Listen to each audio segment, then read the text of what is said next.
dear, Nakatia Panso Kamu, and Makatia Pa, our Fidi in it or Sompa, FM TV, why?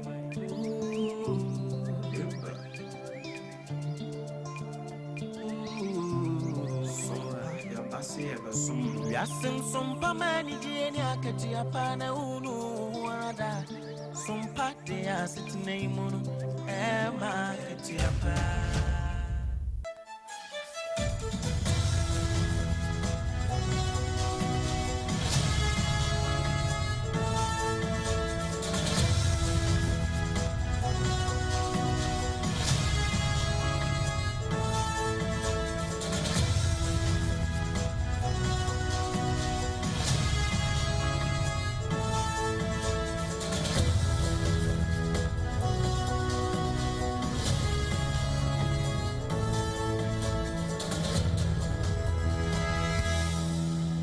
Premwatso ahaya SOMPA 106.5 FM Accra. Ghana de Shimaima yamamu nyina ha. Ebronson say yede SOMPA kasebo yede esommo. Na kasebo ifri SOMPA 106.5 FM Accra no. Enam ye headquarters wo Kumasi. Eno eye SOMPA 93.1 FM edemu wo ho. Adam Fopa Radio wo Paris France. Doma FM nso wo Doma Hinkro 100.7. Enkranza SOMPA mensonom eye 90.7 Techiman SOMPA 106.1 FM na Sunyane SOMPA nso nie eye 98.9 Kingdom eye 106.1 FM Mankasim Kanesh Urban Radio ewo Kaneshi Market ena decoder so bebia radio wono nso eye SOMPA FM Takwa SOMPA omo ye live kese pa nya sam ketwa se takwa ne mpotamo no obapa ene ne dom asom ho den a se di omo se sente no age bia your Facebook page no SOMPA 106.5 FM Accra SOMPA 106.5 FM Accra YouTube nso SOMPA FM live your website www.sompaonline.com Endpoint Homeopathic Clinic Dr. Duboatin awodi ayaresa papa abrewo no ne prem to breka sebo ena wutie free SOMPA 106.5 FM Accra sanso ena perfect baby diapers wono nso so ene fofra wa ba obatan diapers bay ena wo de bo ba no se wo mother care na woni perfect baby diapers ana no kire se mother care no won hyada ntia se fi se mother care papa bia eye perfect baby diapers hajia special local foods eduane papa fie kasa natural mineral water ensu kroje an wonya binom a na kyese woni padua no wanye no aboro wo mo na ebo ye chidom am ye de prem to breka sebo ya somo de free ya tena ye kase a ewo dome watermelon street a edwoda awie baabi an ye dedede ensemo ye de esommo awie de di mo akotene no ebini Aprosifo wo atifidu mantem wo machire Nigeria fo mienu se wo mo ankasa wo mo yonko baako wo mo akodi ne mpabura maye kasai abrante no ahwere ne nkwa areho sembi esi ewadaboni nyina ne se wonom opani oye overlord ewo ho yana abukari ya wotoso mienu watina nanom siedo empanifo de nsema to dwafa ho. The New Patriotic Party amanyokuo ne se enede womani abre miracles aboajechi ayache no womonso ede womani akire yoko saranso ena miracles ya yeka ne ho asemi waye video ede abeto social media no so a wo ba mane se nani age ho se NPP amanyokuo no wobekọ National Communications Director dibre no ede amomu nti yentimi hu sesi eche no ne we na abo afra ama emu nsem awie ye de bremu na MPP amanyokuo na mu ensem bi efiri ho ba ne se na no memene de a wamo abato mpeso ahodo so wamo to aba eyi wo mpanimfo wamo asabi wamo kwaye nyamnasam awo bia ya ne yato aba ne nyina no won betwe wo masompa na opanyi bi nso a wo prese chema wuntumi wo betunu se dwamtirani wo Ashanti region no eye chema wode ne ho kwaku apia ntime ho asibi ekoso ewo chebi zongo epoema ntemu nam so metu otutuo bi kura baemu yakasa imrase bedwani ye owo abu akwa south wode nkrata apie dwa wakasa edi etiasa adwumadie no a ekoso no. Oh my Ghana, your vice president your binfu na Jeno Pokwajiman me no ka se nei wode ensrahwa ye adwuma ensrahwa akopie mu awase ya wonom ehwa manyon ye ho sab enso dien ene free moba Justice Kwaku Tewia Aka Boafo, or ye Justice of the Supreme Court. what they said ya to just say bayanka Supreme Court proceedings no mu di dwuma yemfa enye live e wo TV so radio so no obi ehunu say wo mu dwumadie no awia bomu ankasa aban krachi panyini ya wo offense North Mensi no emu dia to just say ahonidie ho asam de ehia na mpempini ya ye ntwen emma wo ye ne emmebo man no ansa na ya dwene ho se ye ba besiesie kurom Zumra yo fo na ebo mane a kire mu se bora wan mo prapra na no fiada na wan mo to aso memene da ewo o my Ghana mu no upia mo alajo a de sum ho ni nyina no 16 fi ya wan betu ni nyina se na ye bekwa mo no ne na ansa na ye bekwa mo no ne no ye bekọ Accra Circuit Court na nipa nan bia wo mo di anieba ema obi di akọkata na wo mo de marijuana ibi wurawura mu no ne de ho asem aba wei ene nsama hodo bi ye ka ho ena yede eba beso mo seprem to breka sebo ene awie wakenkanfo no ADWOA ASARE enimidin mene Abena Badu Adepa Kofi awie ye ne manager die nyame ye hira no AKOSUA ago abowaje wobetimi nso afrem AKOSUA nhira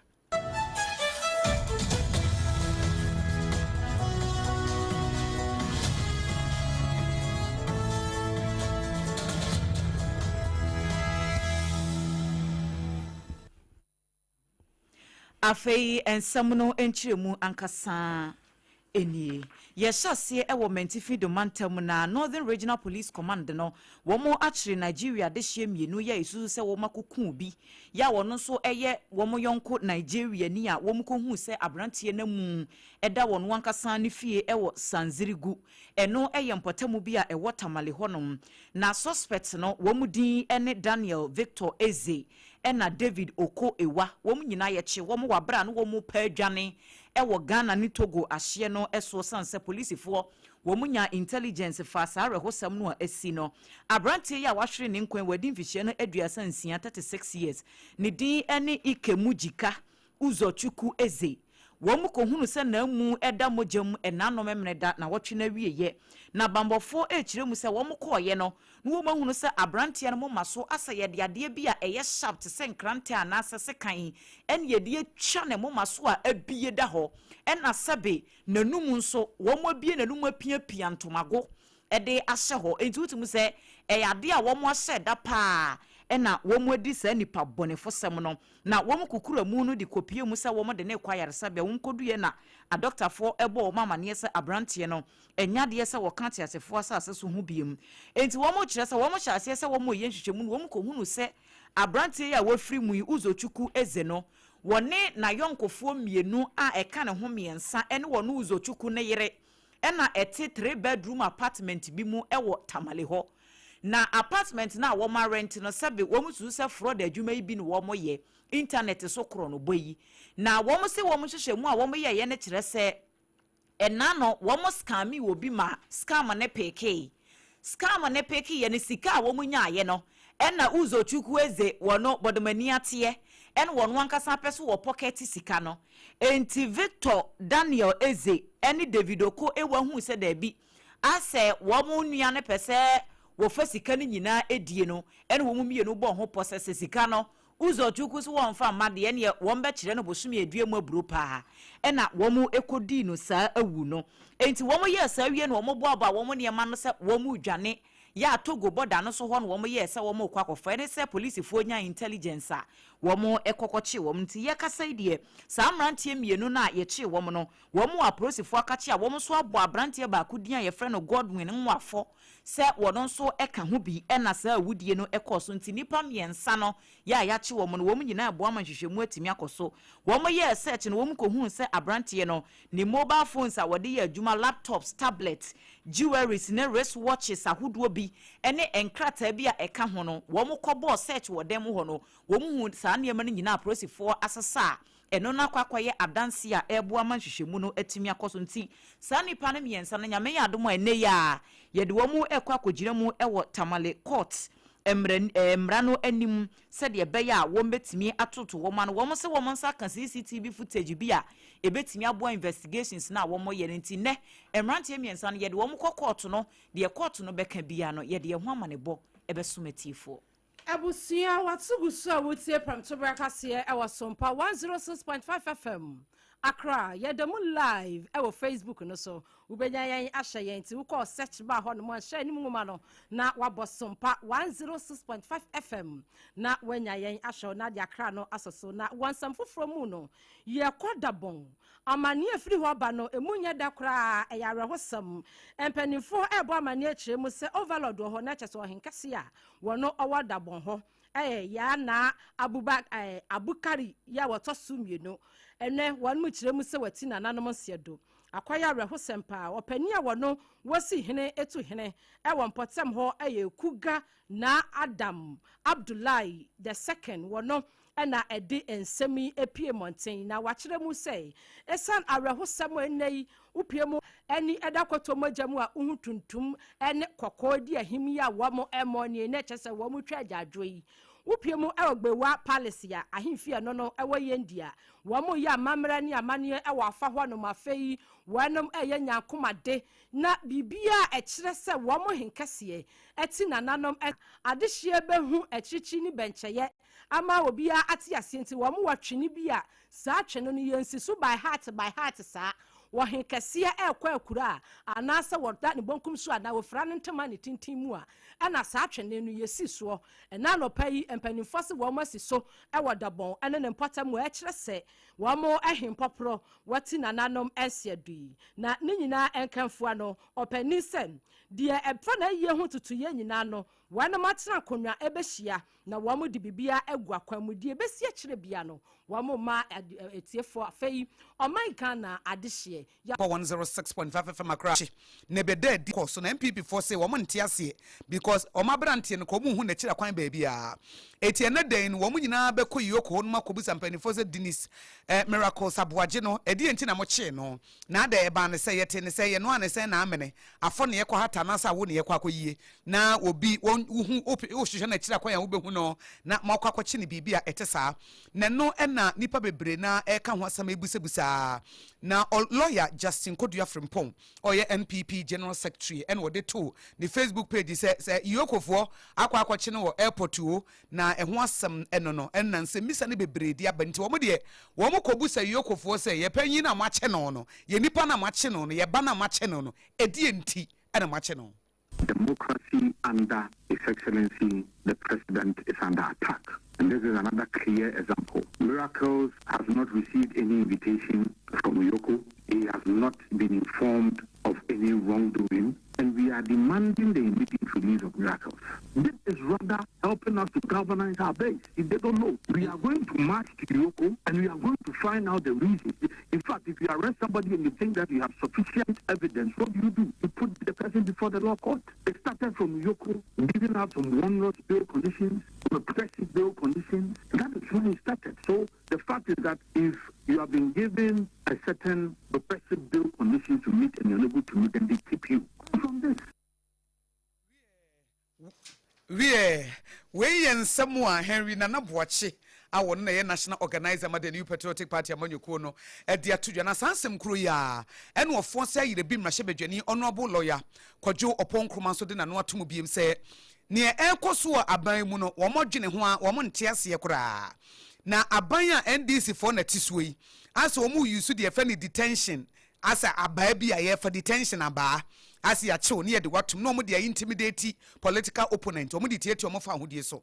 na honorable lawyer Kwadwo Oponkroma ofonsa yerbi mahye bedwani chemu se aboagye ya yakwakwakwachi na yokofo eche no ebra obi kese no eye baako ya wo pese nyame ya domo a National Communications Director Dibre no woko na wokodi eboa NPP amanyuko no wabra wo mo boabo mo ho na afimpinu ne aduro no nwotwe abato no wo mo atimi akwakodi mu enkunim enti wo ye video e de beto X eso abefontenta no so na wo kire mu se wa ye adwuma pi e wa amanyuko NPP mu agana fo nyina ebedia dansie se duru baabi a na MPP amanyuko no nkrofo bi si na twetwe na wo mo kase amanyuko no nda so nyina sa wabra wo mo lusu 2024 elections no wo no miracles aboagye na gigina mu dendenden na ene ne wo gina ha no wafa ha no wasi ha nkrofo didi na tam kora wo mfa ho na wo se wo no baabi a ye wo no no kora no sebe ya wo na ntusie so no wakasa na tenten ye na nye den wo frase ho saa na wo boaboa ho afro kakra ena ene wode aba beduru ba bia waduru yi enti wo gidi se experience a wanya so ehunu ene se de wako enkoden ewo amanyoko NPP mu no se wo mo de National Communications Director de Brene Manwa wo gidi pass adwuma no wo betimi aye amankunimdie akwa NPP yenti ne nsem ne bi. I was born in Latte, Ikepem. I did not inherit anything. I built everything I have from the ground up for this party. From a young man at Latte Methodist Primary School police station who believed, to a campaign communications director who went to war for this party in the biggest 23 years. I have organized for this party from the bottom. I have communicated for this party at the highest level. I have built the infrastructure others only speak about. And when Ghana needed this party to fight, I fought. But I also know what went wrong. I've studied every failure. I've built the corrections. When I say I'm ready, I'm not speaking from ambition. Enti video ya enra wode koto ne ntentan so ewo X emunsem ene video no de wa pa niam ahodo wo pese wo ye ne nisuade hunu ene moa obetimi de amanyoko ne bi ena ye boy ya ikuti sisie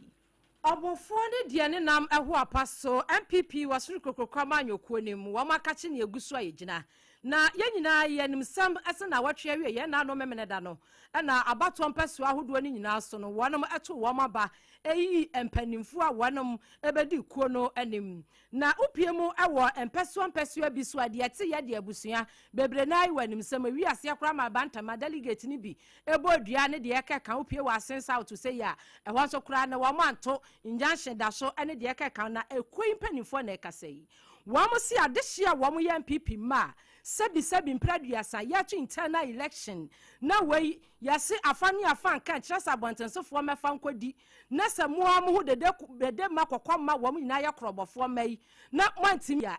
adema amanyokuo no o mabedi akire eye onanyafo Haruna Mohammed wono na ekasai. We are a law-abiding party. We know that the remedies attached to such matters. We also know how these particular cases can travel. But once there is an injunction that is recognized in law, the party gave an instruction for a halt until the determination of that particular matter is made for us to proceed. There is not only Arsenal, there are other constituencies that we have put on hold, some of which are court cases. Some others are matters that are yet to be resolved that we have put them on hold. But on the specific court cases, the party is very instructive enough that we should put them on hold. And what you know on your young for you say, one more sebi, one more do one more flag bearer, Dr. Alhaji Mamudu Baumia, a D. for the sebi and sembi mua. Sis hono one money free esanse empenin for our hodum one motion de konina na ankwankwanko ye amabribi entimi ankocho. I've heard people drawing the name or dragging the name of the flag bearer into this, and I want to use this medium to let everybody know the decisions of the party are not decisions of individuals, and they must state and people must know and desist from dragging the name of the flag bearer into such matters. The flag bearer is not a lawyer, it's not a judge, and he doesn't sit on any case. And if anything that is being determined by the National Council of the party, the National Executive Committee of the party, do participated, it is not the decision of the flag bearer. It is the decision of the party. And this has been done severally.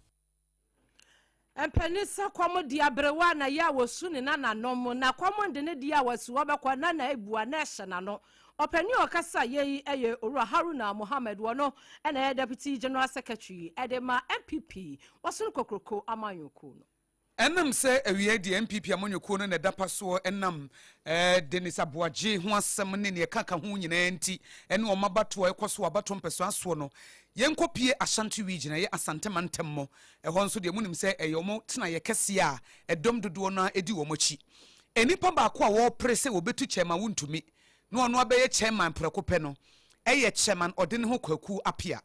we are aspiring Ashanti regional chairman for the New Patriotic Party. What the atudja say NPP wa constitution and ase mra omudi adwuma na constitution ya bruskota to baby en wo bia ye de ope wo party nim in discipline na ekoso ya to constitution ato atwe say ye Ghana ha this assembly bylaws no ye tietia so na ye to top ball gu ba bia no wasi MPP fo nso saa na aye obia ye de open no so oba won ma ho kwan emma nipa bi nya bibi ete saa ade ba ko ama party na bre eye indiscipline emra na wo mu nisuo no eti na ama confusion aye basa eti odene ho kwaku apia se ye de somo ye de som no ne wo som de a ene obehye amankonimdie aba ebre woni SOMPA kase bo yensentuo ni ba obedu oni asantemantem ayese pro ne mpontre etwetwe nkomo no wo kire mu se menteme ho ase ye soro wo party mu no enyina ne se ye mo constitution party constitution no ye mfa na nya hwe ase oba wote aware ase ani kuru mfa na nya hwe anase be ma wote aware ase na yere mfa na nya hwe no ebia eti wobesere se grassroots no se wo de niam sisi na me me qualify na me si no yimi film no me bonu dia wo say ni pa no the party no ti ase party constitution kwa pere wo ti ase enti no ato bebe no eni pa say I engage wo mo obi wo ha nya wo ye no woni nya wo ye ba wo fe na tu na bi ba so wo say oh say senate akwa me say commission oh catch e ko say e ma de wo ni say what the 40 years scramble na 2 days scramble apa ho qualify say we organizer teach mu say na engage na afi o ti ase na me catch content for say eni ade na mania ono no age organizer no ono no ye em say 32 years no enko na mo so apo no kai na so ye for nya emre e wo mo ye nya emre bia na dey ento kwase chairman na kasa no ono na sese wo pese oye Ashanti region jem tena ne ye odena na nse central for mo ha adwini o de ania ma bia de abobo ne kom tese etie for bra de make na mesre na antia se bra ye Facebook page no SOMPA 106.5 FM akra na behwe papa yi di nkunim chairman Kingsley Atapada ye hwie gu no so a won kasa na centrofo so di bia bobo de kom se de centrofo no ye kwa na microphones yi abai ne de bia bobo kom na no mi hu papa bi ye de bia bobo ne busu nyina ama ne busu nyina ya ma chairman de kra de se ye chairman Kingsley Atade ye de bobo ne kom hu se ye papa bi gina ho kasa media fo de bobo ne buso ena ne boa se de obi a wokọ wo hey technology baby edi ebeduru se enti emeso be he chairman enzentofo se ye ya na ye record voice no a ne de ade bia bobo boso a ye de bia bobo ne kom ne de pada ye hwie de agu no so e se mantema wono ne di nkunima wono ne chairman fofora waba ene wo de omanfo nyina ase na mrahye bedwani wo bantema wono abo Francis Asensoboache eno so wo da na se na wo kire mu se party na anya ba ko a emwa enti wadi nkunima wie no enkabo mu ene wo pere That's the comma, almost all the not the case party, as a good watching, and for the conference. What more that's the budget from the white. You can't go here for the bread. The city, about my I am putting a deep in I know what a deep in the next step. I said, became now, not 2028, taking power. Best my kita for the message of peace. You might be on the Shabisano. I could catch a part of the Shabisa. If you only come for me, campaign, no moment, they can build me. Come on, not 2028, you think of Banyano. We chairman Kingsley Atta. Yet to a bamman so may jam tenema MPP Amunyokuno, ewa Bantama Baton Pesaso na Alex Redu, West constituency, ewa NPP Amunyokuno. Wamu so wamu ayato abamu wamu fufuro madi ene da wono se de para me na bi bese momfa para na mreme se de ehie para gu nkrofo so no behe aha ne da hono timba na hene me papa di ne bo hono we ye ahafo ano Southwest constituency ewo NPP mu wamu so de sedi omudi atodwa ne se wamu hia nkabo mu na sansemi empanifo e bae no wamu chairman owusu ba na hene afam papa di mi papa no de Antonio Owusu Banahene ono so de Owusu Banahene na Owusu ba chairman Owusu Banahene mi papa de no onye chairman Owusu Banahene asemu a ode atodwa ne sese nkunimdie be ye party ne de a gise wo di nkunim constituency level no wo de ba national level na national level ne nkunimdie ba de ne party no ebeko ye se no ode to Ebenezer anim I have police station over 20 years. I'm a bear first at 4 years. And an MP police station for us. I have a farmer, part could be near Homobra. ɛwɔ party ɛno ana ama delegate for na ide ahyɛ me ɔnam sɛ ne yɛ police station adwuma ɛbɛ constituency me de me ho nim de ahobrase na obuo ɛde ma me delegate ɛsan sɛ me nya me ho sɛ me nko ana sɛ bi adwene nyansa wo mtiri ewiase nipa nyina ni hu sɛ na gori atɛ kofo bata nyankopɔ asiesie david me hu ne sɛ party no MPP so obi ansa wo mu de na obi aso agree de o edu me bia wo yɛ panyina sɛ wotie wo fanfo obi aha wo ɛnmenya obi asɛ ni de so ya ade so nka ho so me sɛ so na me de ɛno kɔ yo twa nkontom yo otwa nkontom bɛ bɛ tumi tama police station coordinators constituency de yɛ bɛka ɛwa bom nyama ganafo hunu okura NDC fan kan kyerɛ ɛne yɛ manzi adwuma atete aka nso mo yɛ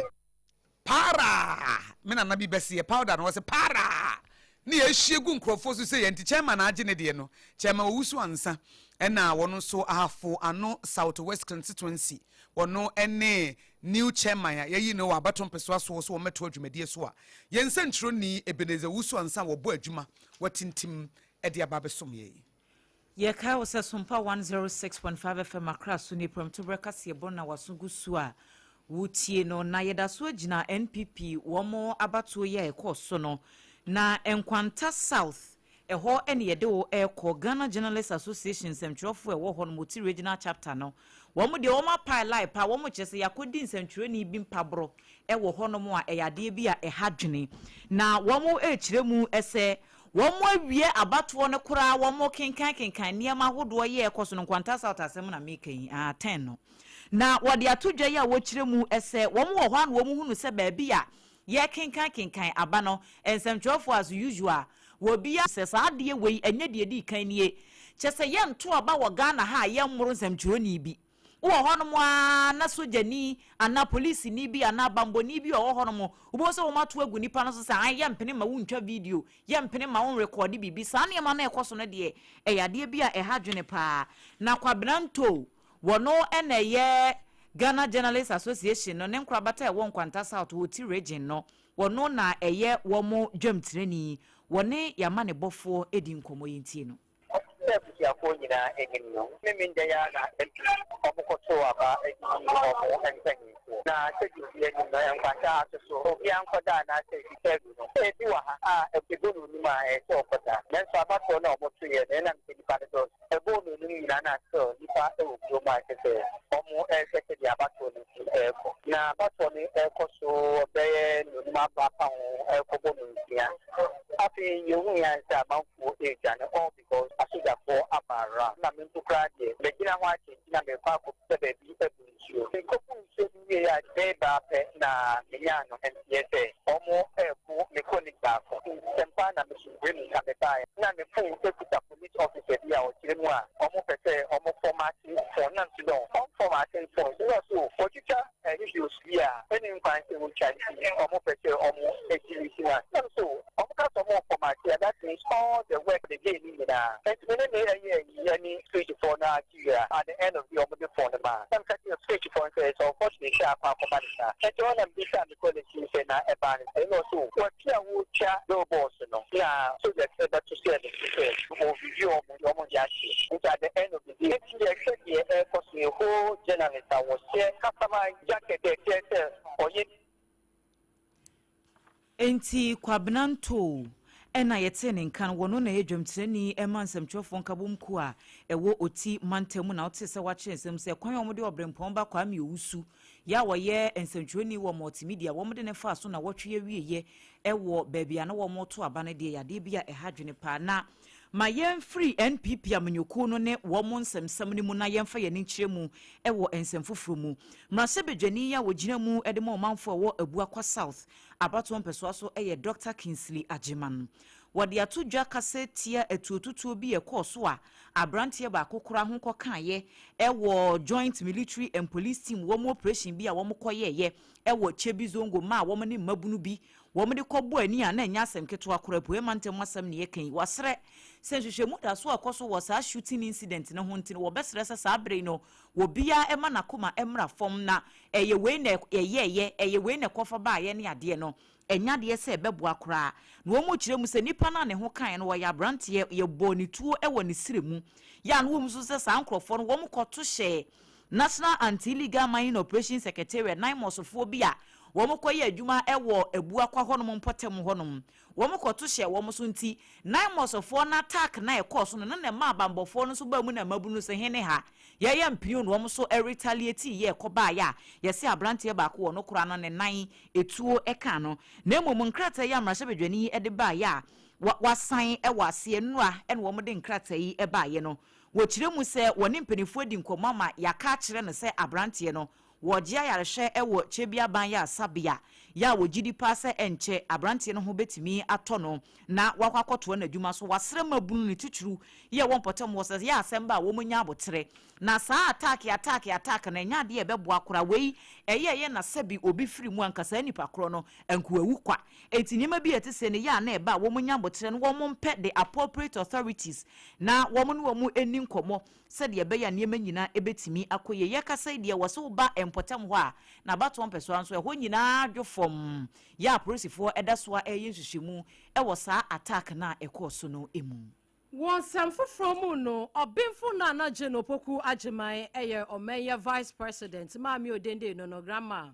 wadan srahwe ye adwuma ensahwe akopiem washwe ya womo na womo hwe amanwe ho samso meche interior ministry no na kwa ye wani panifo akwadi nkomo pa atoto asra wonom se womo nkoso na public education no enkoso na Ghana de obia enti womo adwuma womo yase afei wo bo womo abaso ase womo ye adwumaden ebo yasomdue ho ban afei womo bo Ghana de hye ajapade enatemamfo womo ebo ho ban ne samua wodi tu dwane bi sei neti areas too. So I want to thank you. But your work is, as I said, it's about protecting, and you know, human beings, all of us, including myself, sometimes you have to say the same thing so often before we can understand. And some of us too, let me end that one.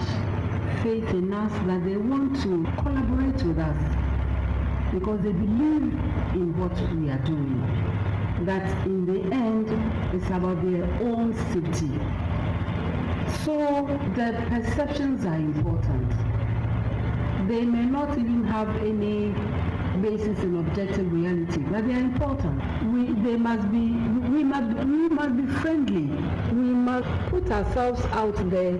for them to know that it's for their benefit that we exist. So I just want to put out there. So we don't. Wadruha wanmo bajene so mami odende omai ya vice president no obinfo na na genopoku agemai slasha wadi ko interior ministry apam eneja yede ehon samaso na eno achi no oswani a wano obutu sasoye na no eyononyafo Mohammed Muntaka Mubarak Triple M wano so odampanifo ase sa vice president enafei ye mampanini wano eta nachi ma wane na de hye wano badwuma so yi to deepen appreciation of the administration's mandate, showcase the progress made in advancing key reforms, and identify areas where continued government support will further strengthen service delivery across the sector. To facilitate this engagement, Your Excellency, the Chief Director will give a brief overview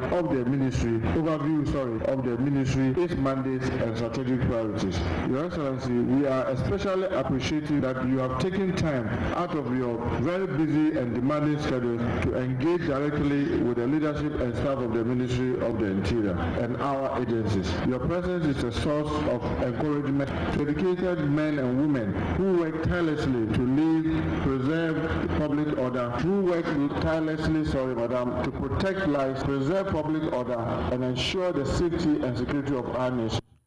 Etino wamene boa anumunsuan kwaraba miensa de agu so sa wanomo ebehye na amanyo ye ho adwuma yade ahye ne nsa no emu akwaso adwojo interior ministry no eno pani kase ononyafo Mohammed Muntaka Mubarak Triple M wanda hwa sahye ye ho wasaso yaso asem ahye bedwani ensemi nyina nana opon checheku ene to som yen ye to kase bono so ana Justice of the Supreme Court emu ba ko ye Justice Kwaku Tawia aka boafo nasema odi atodwama so mpaka se bonso ya somo bie nice gentleman ene say wo Supreme Court proceedings na wo metena se no mu di asemo a enke ma ho kwan na se technology abai said ye so mpaka se boye live e wo ye Facebook page ene YouTube Your Facebook page no ye SOMPA 106.5 FM Accra. You wi nso na akọ your YouTube page no SOMPA Accra 106.5 FM a eno nso ewo ho. Ene ukọ YouTube SOMPA FM live ne nyina egu ho no. Se wo hwe dwumadie na ye die no a ya ma mansa nyina ehu nti omunim se de SOMPA esitie. Eti sa na Supreme Court no yenye ne saa na as a live streaming ewo ho no obi ehun se se no omo ye na enema mienu na betimi aboa ma na ba mu saa. Ebema nkrofo ate wo mudwumadi ase ene ebema nukuredie nkrofo anya gidie e wo mudwumadi em yenim se Supreme Court wonye mfie oha aduonum ye 150th anniversary no ena Justice Akaboafo e de san so kra na wo munim se de esitie nti se Supreme Court no eye ne saade a ebebo no nti no no ebo hu dawuro se ebra wo mu celebrate wo mu 150th anniversary no wo mu fa technology emeka mudwumadi hu. In the first place, we have that transparency of the court being a public forum, so that anybody at all can go to the court to view the work of the court. You spoke about it becoming a theater. In other jurisdictions, let's be fair, and here, let me give you a few examples. In the United States Supreme Court, they don't show live. They give you audio recording or audio live streaming, so you can listen to the argument by audio. And when they are done, you will see the transcript online. The Canadians have live streaming, but it's not on national television. It's on a device or a system they call CPAC. And at CPAC, you can go and watch live, but it's a live streaming from the court website. From the court website, and later you can watch it live on your TV. If you have Ejosi America say omo nya ne live na mum audio no omo de ba a wo betimi atie bia hu se say netie ehunu nukure bi ewo munti yensusu ye betimi afa technology so na ya ye bibisa we ye Justice of the Supreme Court Justice Kwakutawia aka boafo ena kasa ya SOMPA kasebo ede esommu awie Krete ye da manimi every Zoom Lion Ghana Limited one mo penny for penny a wonu ye executive chairman edemakwei eye Dr. Joseph Siao Japan wato to sra Ghana de hye enkankan enkranma ese ena no su afa yen no edi wura bai pa no ti ena penifo de nanu efiada ne memene da esi wase yemfa ntete go tamuni emprapra na upiem wa ladwa wanu mu kire mu se ehode ne na doso papa said ya wamu ti bola pa gu monten so no na nya asam kotoa wamu apiki bia Zoom live container si ene kasa kase ya omo bone ma no omo de ko no omo be bone ma no omo de ko na mom wamu guso a wamu sesa bi mo hya sese wamu agya wura ni bi wo ho ne ade o ka kira de hya wamu wafa ho se wamu num so ntwa wo pe hwie be Nyankopon ya adom a ya wada de kran no omo asese wura wa la dwone ni potam nyina na bibia atumi akoyi. By next week, Wednesday or Thursday, we'll be able to finish all the exercise. Consistently, the minister says tomorrow being Sunday, he's going to use the time to come and support. We are all coming here tomorrow. Monday we are here, Tuesday we are here, Wednesday we are here. By Thursday we see that everything is off. A continuous exercise, so we're going to work on that. Wamo abeye ho adwuma na bibia timi akoyi opani okasa ye chief executive chairman ya wada Zoom Lion Ghana Limited ano Dr. Joseph Siao Japan. Yo ene yenkoye ni mu na yemfa dumienu kase bono eno nso ne esanso adudumienu na ye dudumienu ho no a Ministry of Local Government, Chieftaincy and Religious Affairs wamu chemu se wamu ye sanitation inspection wa alajo said obapa abake ekaye no alajo sakumono chado ene ho nyina evi se National Day of Sanitation no day exercise ne ye na se ewie na ye wie ese ye kwa akire ne ye kohwe eti aso ye hwe mansi ne kwasempum to so ye de ahenfo ene esumu dwumadi asa asoa wo mo no wo mo se dwumadi a wo mu edie nti wo mo kohwehwe hwa na Chieftaincy and Religious and Local Government Minister Honorable Ahmed Ibrahim echemu se esese ye de suban pa fa honidie ho no ye da na di ye ma honidie nyina na nanso ye ntoto ne ye mayie se da be ye betimi aboa mo man no be fa na ntuma pa efra. Edges of the roofs are very dirty. There is still dust on the edges of the roof. Much as we are doing evacuation, the sweeping continues. We shouldn't wait till the next sanitation day before we do the sweeping. This is emergency time. Emergency thinking must also happen. Where's your coordinating director? Director, you and your MCE, make sure you engage and organize the community people. They should not be onlookers. Tinyeb sebia one night stand exercise. So I say 1 night stand sanitation day exercise. Yeah, bakwa debi yenko achire na yenko hwe. Na dwumadie na NS Morgan akwa a wono so ehye no ye Greater Accra Sanitation Chairman. Wono say governmental affairs manager dia de sede to Ghana fo anim say aban dwumadie a wode aba yenta na chi ye yi gatem yesese fi na dwumadie no botaye no emrem. So now the new strategy is that and principal street the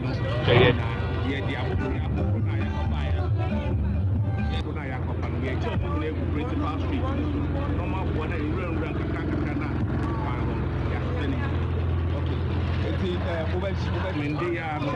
so one other thing is from next week they will give us line that will Ministry of Local Government pressure hotline because you need to make sure say hotline then we look at the problem and address it there and then in rage man bullet man any baba kope na aban kan service providers of then the individual na yembo na we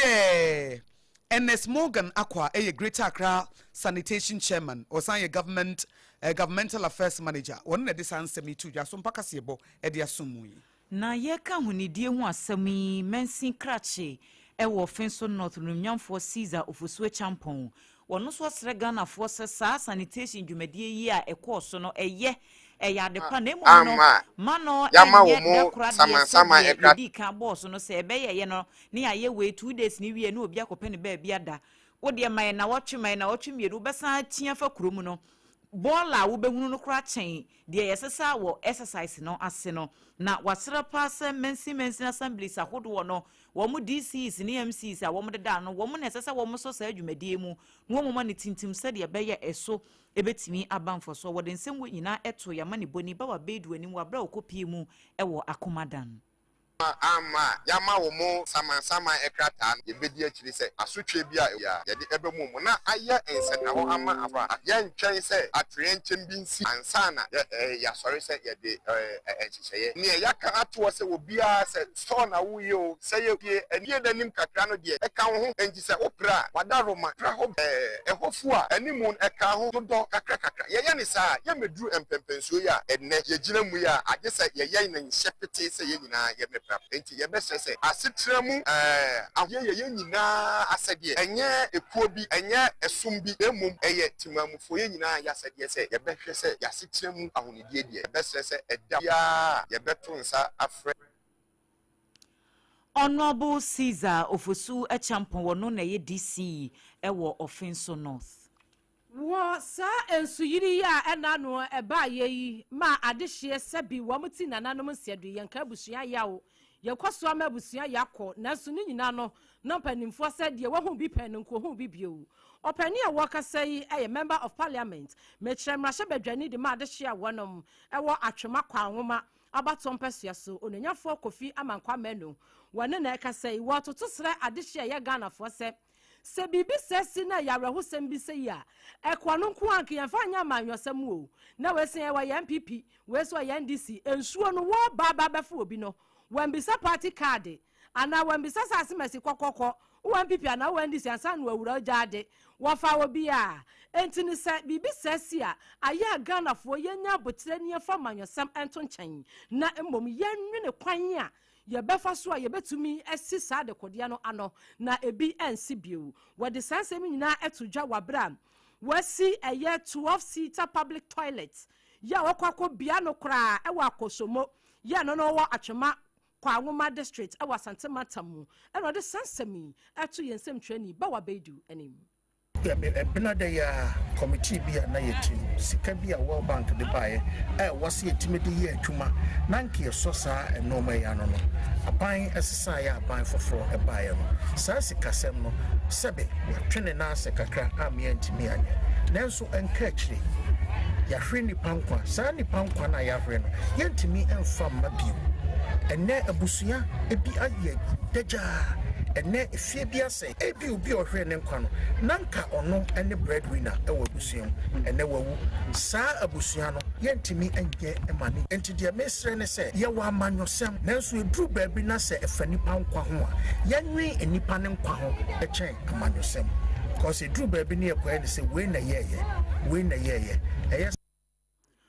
Onyanyafo Kofi amankwa menu atwema kwa ngoma abaton pesia so mrahye bedwani wono ene kasa ye ne kasa no achi no assembly member ya wono owo yabi akosomo electoral area Onyanyafo Solomon owusu enchi ene oba hema ya wono so wa akosomo nana abena echa wanum so da opani ase se wadwena de hye ho na de efesei wabeye de ama wono mo nsemni Nebu abu emman ano yankasa nche yemma emime de bia ye amuko suko ne de yemfa me prapra dai hu nyina na yensesi hama me se be ya abi ye ko toilet no so me yemfe nsa embi papa dan no ema hu nyefi me a me se da ma behwe me balance esa me ma na de horo tun me gidi scam ye da ko to pinta senso so sabe police station Emma now police station. Emma committee chairman. Me say obi obeye saadem. Empa no police station. Na yanyine ma misika na de wasɛ no ha no obeye. That timbre boni e ko bi fe de hwiti. Bia de samso. Na ka se du ko se da bia ye model ya popra praso. Kama na no kura de perifo ko de o mo de ayi ne tene ya kwawo. Sabe be de wedi de abef o tra so de nsumia o mi aso de nsu de na mi ogidi esesebe. We se do ba ye no. E se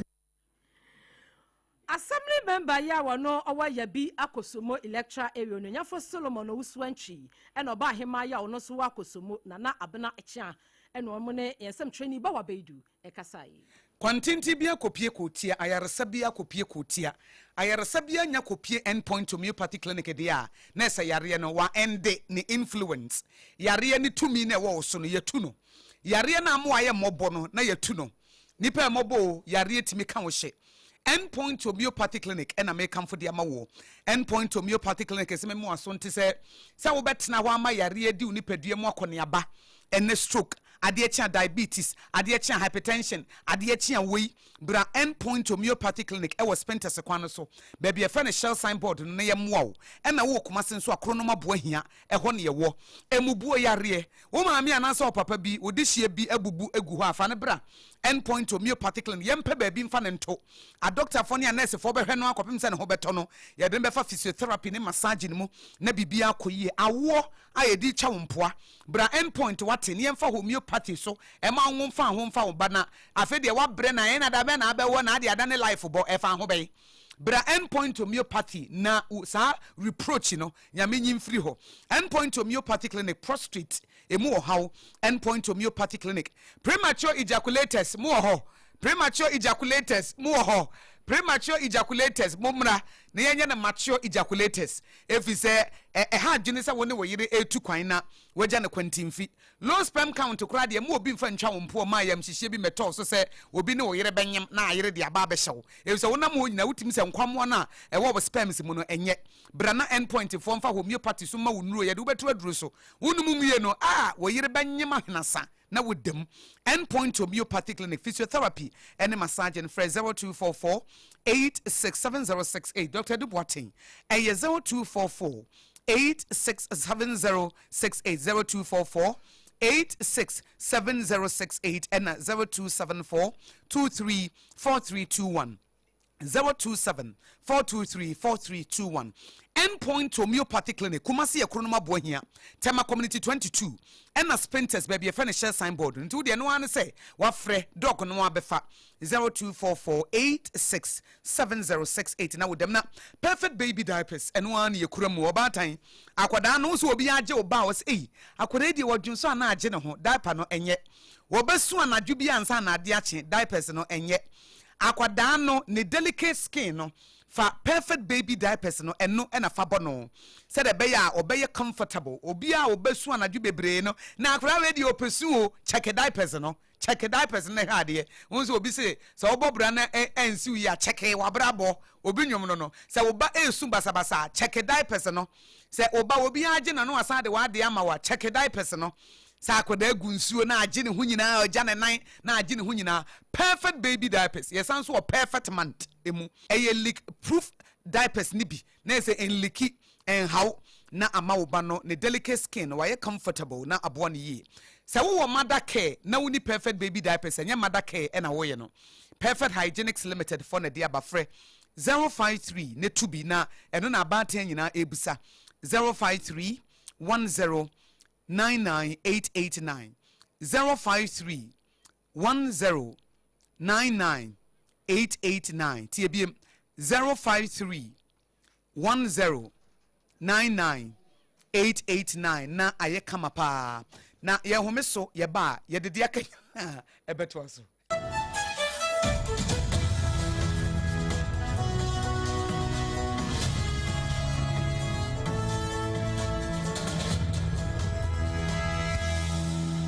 21st clinic yes sciatica expert sciatica no o nerves na wo to ase na fa wo siremu na fa wo nansia besi ase ho no se ho techema eno ene ye fa ne sciatica na etimi bubu o to ase ka wo se dwe wo siremu uje ho ba bia enye na no na 21st clinic ba ye adwuma pa wo mu ye ntia basobo o magine wo Ghana ha ene amono ne enya asem ketewa wo mu gi international awards ahodo wo mu gi local awards ahodo na anu nso na wo mu bie the only sciatica research and treatment center in Africa bibrim ha no ebi ni ba bia gi 21st clinic nkwa wo mu die bibidro ene besa o yare no masa de machine aka ho eya yare sabia yare bia wutimi de ko ne mama de pa ko a wo magidi wo mu pa no eye sciatica ena stroke nso de kwa diabetes ne hypertension ne ade Ghana ha ba bia wo mu ho enkran ha sese ye wo Tantra Hill runabout se wo fi enkran eba ye wo wonsani fa so wo fra masaman so na eba nso a wo nsa bonkum so eho na wo behu ye 0540 311 311 0540 311 311 There's a 21st clinic. Still, woman is sciatica expert. In the stillness of the morning,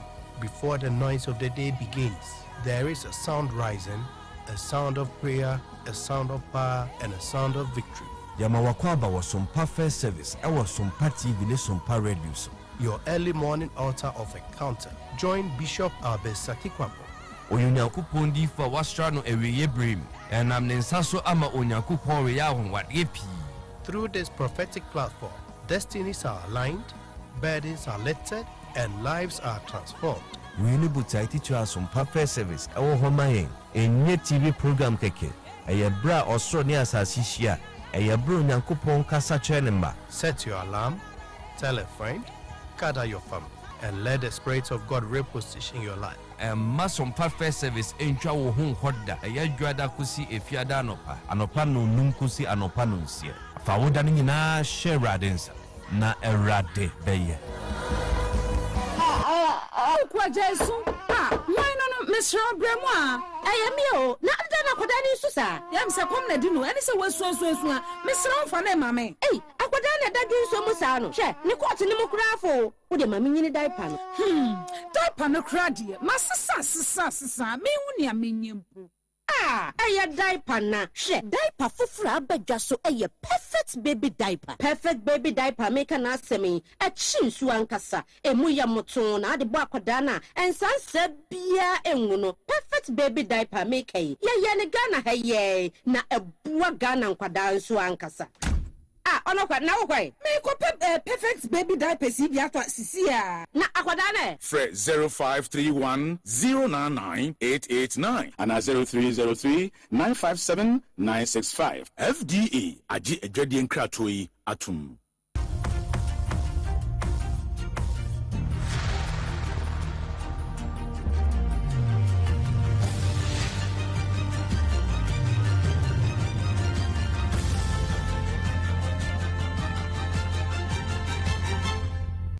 TV Emma Aketiapa. Emma Aketiapa ampabusia yedamase yetoa kasebo no so na yakwakowie ewo amanone. Arehosam a betu dwa ene se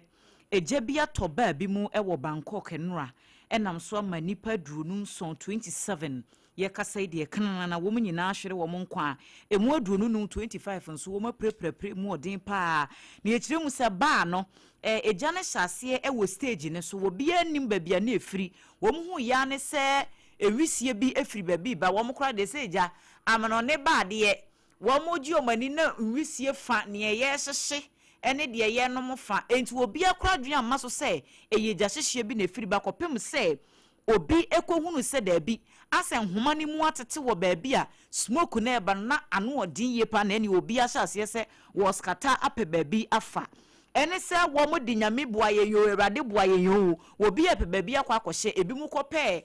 biaya ye dware en wo mo kotete ye se ho no na eja na enya free stage ne so ma medru ho no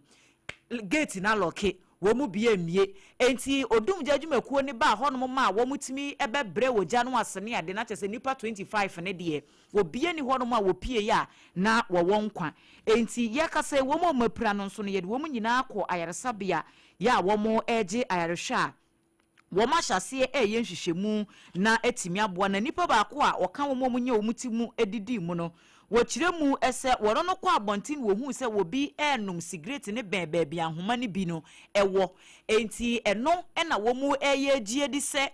ekofa saa eja hyehye na eba stage no so bi sane ba ya ene ho nyina skata enti anije na no wo mo je na eno anadwo ne ade nyina no ekowi awreho nipa 27 na awu ya 25 nso apra pray mu odin ye de ni edin sami yechi echire odum jadwumakuo no de won beka bia no na ye de ho amanebo aba besom kase bo no asi yenom a ye de ebaye ADWOA ASARE ABENA Abena Badu Adepa Kofi ewe ye